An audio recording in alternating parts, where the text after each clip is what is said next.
같이 말씀 보겠습니다. 말씀 베드로후서 3장 1절부터 7절까지 말씀입니다. 베드로후서 3장 1절부터 7절까지 말씀입니다.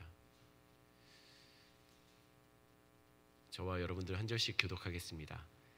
제가 먼저 읽습니다. 사랑하는 자들아, 내가 이제 이 둘째 편지를 너희에게 쓰노니 이 두 편지로 너희의 진실한 마음을 일깨워 생각나게 하여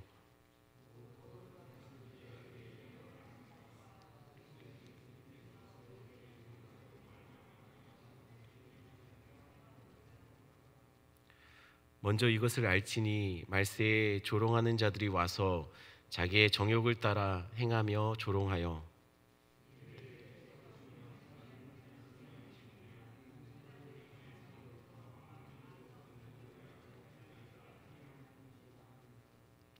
이는 하늘이 옛적부터 있는 것과 땅이 물에서 나와 물로 성립된 것도 하나님의 말씀으로 된 것을 그들이 일부러 잊으려 함이로다.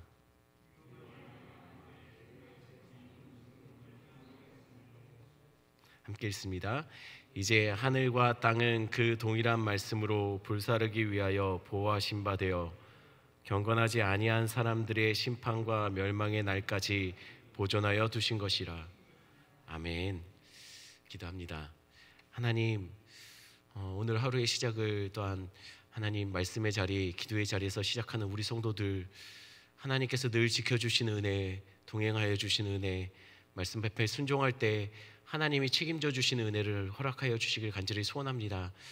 다시 한번 또 말씀 앞에 서며 하나님의 지혜를 구합니다. 깨닫게 하여 주시고 순종케 하여 주시고 말씀대로 살아낼 때 또한 능력 하나님께서 허락하여 주시옵소서. 인도하실 하나님 감사를 드리며 예수님의 이름으로 기도드렸습니다. 아멘. 베드로는 이 두 번째 편지를 쓰는 목적을 이렇게 밝히고 있습니다. 1절 2절 말씀 제가 한번 읽겠습니다. 사랑하는 자들아, 내가 이제 이 둘째 편지를 너에게 쓰노니 이 두 편지로 너희의 진실한 마음을 일깨워 생각나게 하여 곧 거룩한 선지자들이 예언한 말씀과 주 되신 구주께서 너희의 사도들로 말미암아 명하신 것을 기억하게 하려 하노라. 이 편지의 목적을 기억나게 하기 위함이라고 말하고 있습니다. 모르는 것을 말하는 것이 아닙니다. 알고 있는 것을 기억해야 한다는 것이죠. 이미 선지자들이 전했던 말씀입니다. 또한 예수님이 사도를 통해서 전했던 그 말씀을 기억나게 하도록 사도는 지금 성도들에게 이 편지를 쓰고 있는 겁니다. 성도가 흔들리고 무너지는 이유들은 대개 말씀을 몰라서가 아닙니다. 알고 있는 진리가 느슨해질 때, 희미해질 때 그때 공격받고 유혹받고 넘어지고 흔들리는 겁니다. 그럼 당시 성도들은 어떤 유혹을 받고 있었기에 사도는 선지자들이 전한 말씀, 예수님이 사도를 통해서 전한 말씀을 기억하라고 말하는 것일까요? 3절에는 이렇게 말합니다. 먼저 이것을 알지니 말세에 조롱하는 자들이 와서 자기의 정욕을 따라 행하며 조롱하여 라고 말합니다. 사도가 이것을 알라고 말하는 것은 뭐냐면 말세에 조롱하는 자들이 자기의 정욕을 따라 조롱하게 될 거라고 이야기하고 있습니다. 여기서 말세에 대한 오해를 하시면 안 됩니다. 말세는 우리가 흔히 생각할 때 말세하면 먼 미래의 일들로 생각하는 경우가 있습니다. 말세란 하나님의 모든 예언된 말씀이 성취되었기에 언제라도 하나님의 최종 심판이 임할 수 있는 상태, 그때가 말세입니다. 그럼 예언된 말씀은 언제 성취될까요? 온전히 다 성취되는 것은 바로 예수 그리스도의 오심으로 약속된 예언들은 모두 성취되게 됩니다. 이제 남은 예언은 그리스도의 재림만 남아있는 상태가 바로 말세고 종말의 때라는 것이죠. 그러니 초대교회 성도들은 그때는 지금으로부터 거의 2000년 전 이상의 때가 2000년 전의 시대였지만 그럼에도 그들은 자신들이 종말의 시대를, 말세의 시대를 살아가고 있다고 생각했습니다. 왜냐하면 언제라도 예수 그리스도가 다시 오셔도 전혀 무관한 말씀에 부딪히지 않는 상태였기 때문입니다. 그래서 지금도 마찬가지입니다. 성경에 나온 모든 예언들은 다 완성되었습니다. 오직 하나, 예수 그리스도의 재림만 남았다라는 것이에요. 그러니 언제라도 주님이 오셔도 가능한 상태, 바로 오늘날도 종말의 때를 우리는 살아가고 있는 것이죠. 그러니 3절에 말세에 나타날 정욕을 따라 행하고 있는 조롱자들은 먼 훗날에 일어날 그들에게 먼 미래의 이야기가 아니라는 것이에요. 그들은 현재 그와 같은 일을 당하고 있었습니다. 이런 조롱자들이 교회를 어렵게 하고 있었던 상태였다라는 것이에요. 그럼 이 조롱자들은 누구일까요? 역시 초대교회를 흔들고 있는 거짓 교사들을 말합니다. 이들은 교회 안에 들어와서 교회를 흔들어 놓고 있었습니다. 그럼 그들이 조롱하고 있는 것은 무엇일까요? 4절에 이렇게 말합니다. 이르되 주께서 강림하신다는 약속이 어디 있느냐? 조상들이 잔으로부터 만물이 처음 창조될 때와 같이 그냥 있다 하니 이는 하늘이 옛적부터 있는 것과 땅이 물에서 나와 물로 성립된 것도 하나님의 말씀으로 된 것을 그들이 일부러 잊으려 함이로다. 그들이 조롱하고 있는 것은 주님이 다시 오심을 믿고 있는 믿음을 조롱하고 있었습니다. 결코 그런 일이 일어나지 않을 것이라는 것이죠. 주의 재림은 없다는 겁니다. 사람들은 살고 죽으나 세상은 아무것도 변하지 않았다는 것이에요. 세상은 처음 창조될 때와 같이 지금도 여전하다는 것이죠. 그런데 정말 세상이 항상 지금의 모습을 갖고 있었나요? 하나님의 말씀으로 물에 덮여있던 땅이 물에서 드러나게 됩니다. 창조 때 세상은 온통 물로 덮여 있었다는 것이에요. 지금 모습과 같지 않았습니다.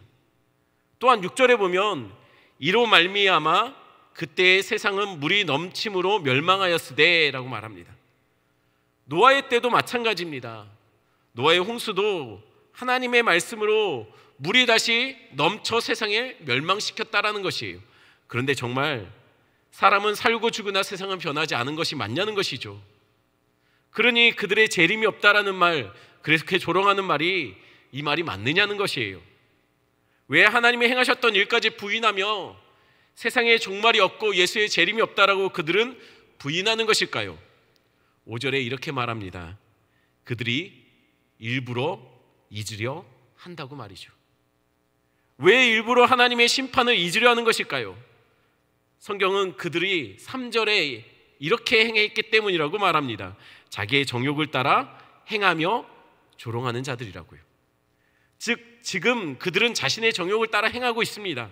말하자면 그들은 그리스도의 재림에 대한 어떠한 대비도 없는 삶을 살아가고 있다는 것이죠. 그러니 그들이 종말을 떠올리고 싶겠습니까?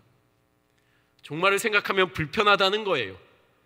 그러면서도 그들은 정욕대로 사는 삶을 포기하고 싶은 마음 또한 없습니다. 그러니 재림이 없다라고 말하는 것이죠. 재림이 없어서가 아닙니다. 재림이 없어야 하기 때문에 그들은 부인하며 산다는 거예요. 그런데 없길 바란다고 하나님이 정하신 일들이 없어지겠습니까? 자신의 죄 때문에 하나님의 행하실 일이, 그런 일이 일어나지 않을 것이라고 말한다고 하면 여러분, 하나님이 그 일을 행하지 않아야 합니까? 그러니 거짓 교사들이 얼마나 겁이 없습니까?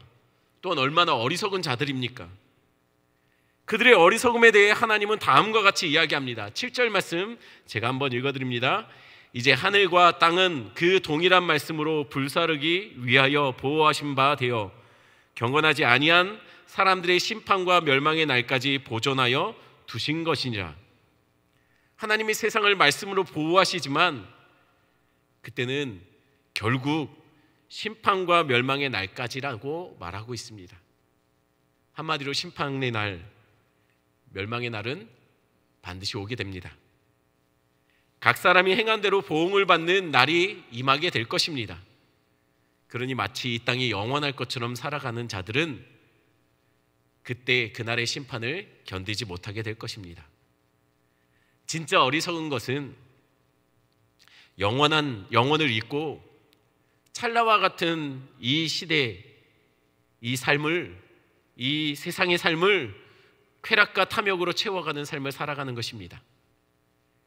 영원할 수 없는 존재임에도 불구하고 영원히 살 것처럼 심판날을 잊고 사는 자들이 바로 어리석은 자들입니다. 성경은 분명히 우리 주님 다시 오신다라고 말씀하고 있습니다. 그날이 도적같이 오게 될 것이라고 말하고 있습니다. 그러니 믿는 자들에게 깨어 기도하고 그날을 준비하라고 말하고 있는 것이죠.